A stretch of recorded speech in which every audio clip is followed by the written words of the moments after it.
Welcome, everybody. I'm Ray Mayetta, and we are here for another Research Talk qualitative conversation. And I'm joined by my colleague, Jeff Petrozelli, who is the qualitative research specialist at Research Talk. I'm president of Research Talk. And today we are going to just let our friend and colleague, Mark Vagle, talk about a new venture he's journeying into. And I'm going to just bring it right over to you, Mark. Go ahead and, fill us in. Great. Thanks, Ray. Good to see you both. Yeah, thanks for taking the time with this. I'm excited about this new venture. As a longtime qualitative researcher and phenomenologist, one of my goals the last 3 years, very explicitly and intentionally, but maybe up to five, is to continue to explore ways in which I can draw substantively on the theoretical and methodological work I've done throughout my career and distill it and find ways to bring it to folks who aren't wanting or trying to live out a qualitative research life. It's not their role or job or profession. So I've been working very significantly for 3 to 5 years on this and did a lot of R&D on that distillation. And I started with people I knew well, some dating back to my undergrad days, people who are in very different fields, one an orthopedic surgeon now, well, not just now, for quite a while, and a VP of a regional bank in the upper Midwest. Those are my first two folks I worked with, and just bringing some principles.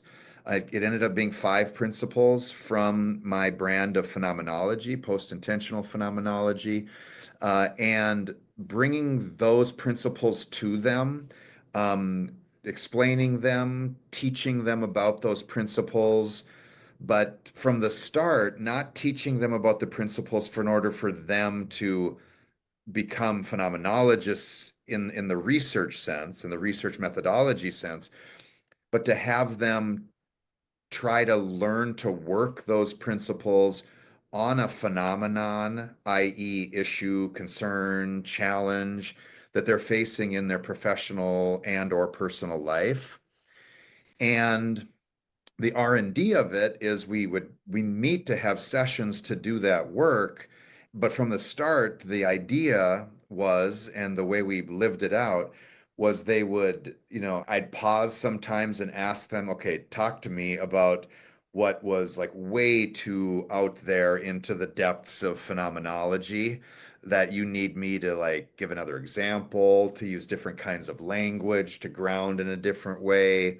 Um, and so then that was the back and forth. So we worked together for quite a while in that regard. And then one of the first things I did actually was a new 2-day workshop with Research Talk. So thank you both for helping not only like imagine what that could look like in a qualitative research way, for qualitative researchers around themselves as qualitative researchers, less so about their project and more about them and a challenge they were having as a researcher.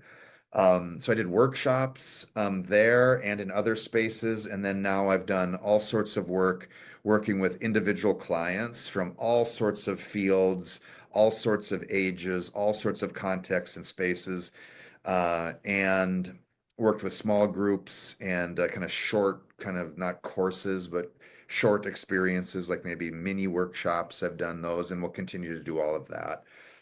The most recent is the background you can see February.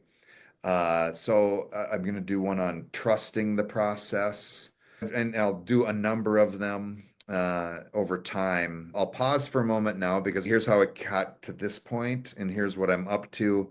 And I'll pause now to engage a bit. Jeff, maybe you and I can both kind of put stuff forward and then kind of go to Mark and you can dig into whatever you choose. I love I guess you said draw, distill, and then bring to. I was thinking this distribute, just have another D, not that you need three Ds. Mhm. But this idea of taking something we've done in a very specific realm for a very specific purpose for a very long time, being qualitative inquiry, and the insight of there's so much here that are foundation pieces of what is built that it can easily live and realize and breathe and be helpful in another setting. I just want to, kudos and for that. I want to just acknowledge and applaud Thank that you. insight and moving that. And I think it's, I grew up intellectually as a sociologist, getting my PhD at SUNY Stony Brook in an environment where very clearly it was a field at the time in the 90s where, we were still living this ivory towerish kind of thing, if you would say that. But if it wasn't exactly ivory tower isolation, it certainly was not built as it more so today. It's certainly not pure, but to really serve purposes beyond just a thought tool to figure out problems. So it's great to be able to do that. I also have so many thoughts and questions about kind of ways to ground this for people so they can see either with example, one principle to one of the ideas you mentioned, maybe. So those are just kind of ideas that are brewing for me. Jeff, why don't you let us know what kind of is on your mind, and then we'll work with Mark to chat about whatever we chat about over the next few minutes. Yeah, Mark, I was just wondering if you could tell us a little bit more about the five principles. What are they? Just a kind of overview. Great. Yeah. Yeah, I'll start there and work back to at least one of the points Ray raised. When I do the PhilosoPhocking with Mark Space Holdings, at the beginning of that 30 minutes, I've distilled again the five principles into 5 words, one for each principle. So the first principle, the word is flux, Flux. And the focus of the first principle is that anything we want to work the principles on, any phenomenon, issue, concern, challenge that we have, that challenge or phenomenon itself is in flux. It's ever changing and it has all sorts of dimensions to it. It's rarely, if we're looking at, I did one on compassion fatigue. So with compassion fatigue, the assumption in the 5 principles is that compassion fatigue itself has all sorts of pieces to it. It shows itself differently, and it rarely shows itself the same, even though we might say, well, I can define compassion fatigue as basically I'm tired out, worn out, maybe even burnt out around providing care in some way, shape, or form and compassion in my career, in a relationship, whether it be romantic, friend relationship, parent-child relationship. It could be compassion for the self, like you're doing like some serious hard work working through something within oneself that you have to be quite compassionate with yourself, and you might have literally getting tired giving yourself that much compassion, like you need a break, right? Well, we can define it that way for sure as a starting point and grounding point, but it might be that compassion fatigue has like different ways, things about it at its beginning, and it might have a different thing at the end where we're like close to burnout. And so what I ask people to do in the first principle is say, hey, let's try to find some of this ever-changing nature of it. Like, let's find some pieces of it. Okay. Then the second principle, the word is shape. So it's flux, then shape. And with shape, it's saying, hey, context of our experience really shape our experience. So, for example, for some people, they can point to a really poignant moment in time or situation that is shaping compassion fatigue for them. They might also say, well, it's not so much a moment, even though I can identify some, but there's something about the space or place that brings out and really shapes compassion fatigue for me. So it might be like, well, when I go to my family of origin, there's something about the history and the tradition and almost the culture of our family that is really shaping compassion fatigue differently there than when I'm working with my oldest child to help through a challenge they're having as a young adult. Okay. So what I ask people to do is say, okay, like identify at least one moment or space or place that is like strongly shaping your experience of compassion fatigue. The third one then is once we've identified an aspect of the influxness and a context, we do the word is slow. We slow that down in order to open it up. So what I ask people to do is try to like act like you're more like 8-year-old self for a while and question things you would never question as an adult at this version of yourself because it's just too obvious. You're certain about it. You're confident. You're clear. You've lived a lot of life, right? You know what it is. In slow down to open up, we try to act like we don't know yet what our adult self knows. And just the act of asking questions like your 8-year-old self might produce some other type of insight. Okay. Then principle 4 and 5 are very related to one another. The word for principle 4 is frame. Okay. And the principle 5 word is look. So with frame, the expanded version of the principle is we try to see what frames are seeing of the dimension, the flux, and the context, and our slowing. The assumption there is we all have things that frame how we perceive the world, others, situations, ourselves. So the idea here is let's try to find a frame that you know is at work and is strongly influencing how you're seeing, feeling, perceiving the context, the phenomenon, so that we might loosen that up a little bit. So sometimes the frame is limiting and we want to try to have it limit us less. Other times the frame might be what I call a superpower frame. It's actually a really strong positive frame. It's producing good things. So we might go to that frame, not to like loosen it up and not use it. It's going to do the opposite. Get more clear on how it's a superpower and then use it more to gain confidence and clarity. 5 is related because we try to look at that frame and not as much through it. Okay, which and you know these are all pretty prominent, these principles in my brand of phenomenology that I practice and write about. And so then what we do, and so when I do PhilosoPhocking with Mark, I hold space and guide people through like them reflecting, writing, drawing, closing their eyes, thinking about each of these 5 words: flux, shape, slow, frame, look. Mhm. On the look piece, Mark, look at, look through, what may be related to compassion fatigue, however you want to differentiate that. Can you just differentiate for us what looking at looks like and what looking through looks like? Yeah, good question.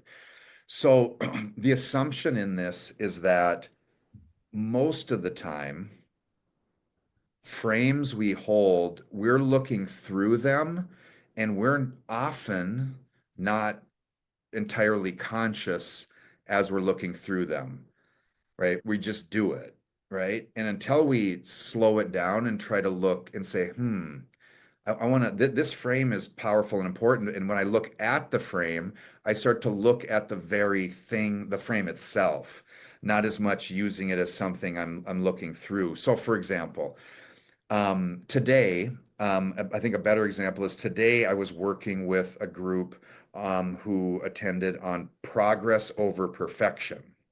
And so I had walked them through when I was setting them up on each principle. I said, you know, I've suffered with and through perfectionism since for as long as I can remember, very young, and much different relationship with perfectionism now, thankfully.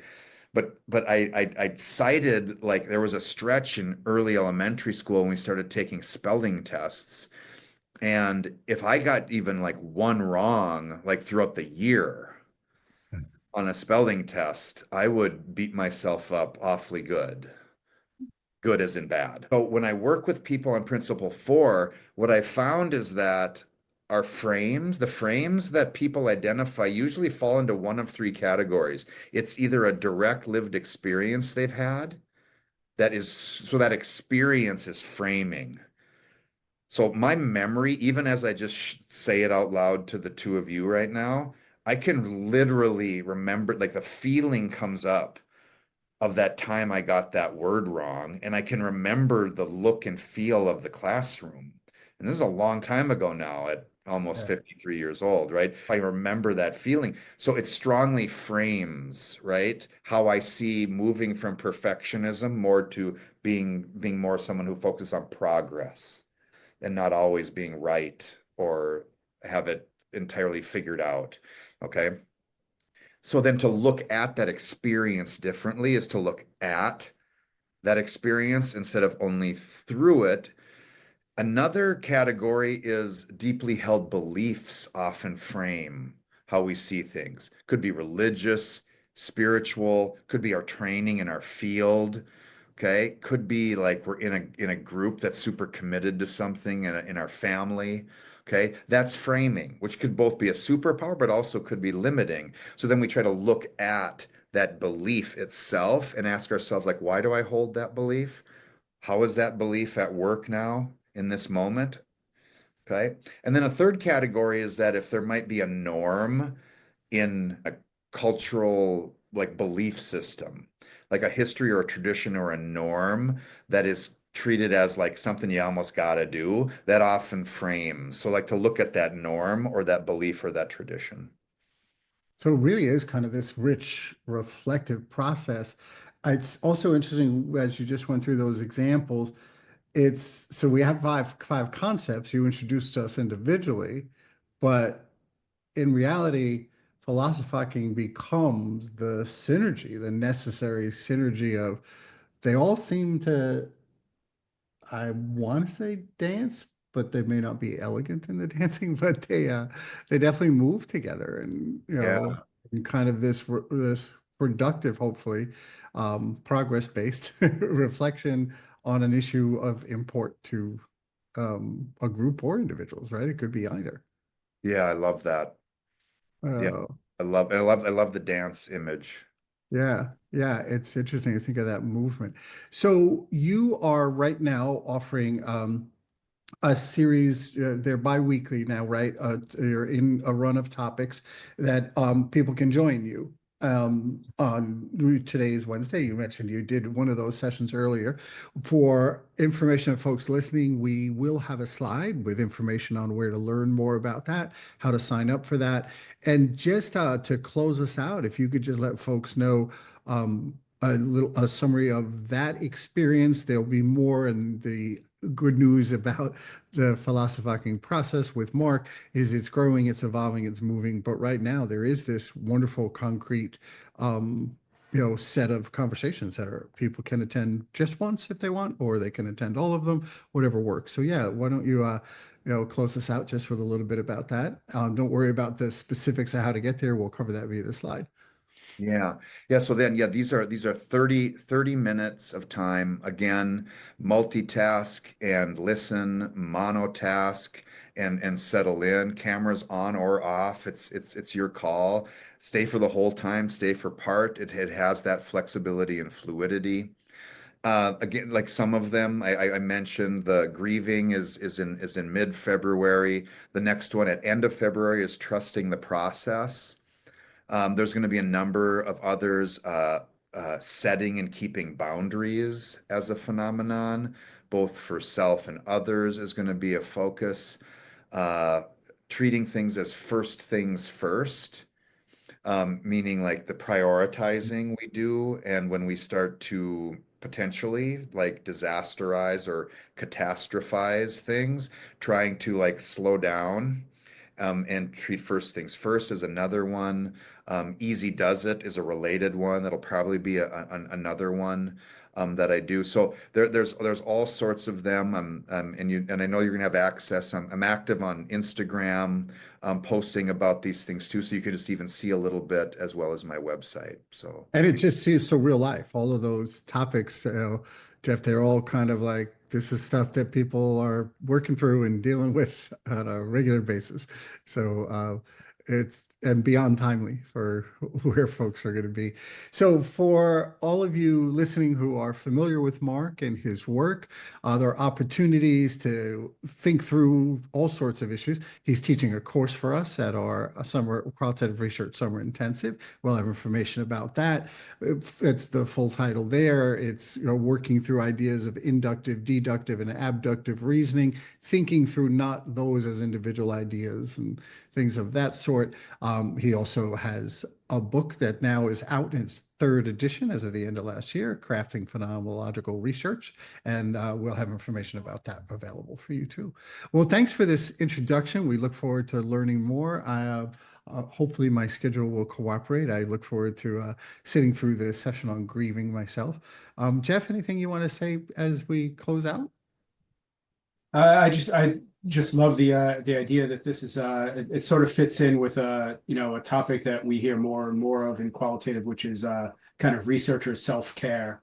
And it's not just in the research that we're doing, but in life in general. And it's really cool that you touch on all those aspects. It is something that we often take for granted and don't do enough of. So I like the idea of having this space where people are free to kind of look at phenomena in any phenomena in any way that they want to. That flexibility is there to kind of think through these ideas that could be obstacles in their life and work.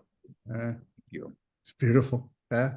Well, Mark, thank you so much. Of course, Jeff, thank you as always. And we look forward to learning and hearing more as we go through. So thank you. Thank you both. Appreciate it.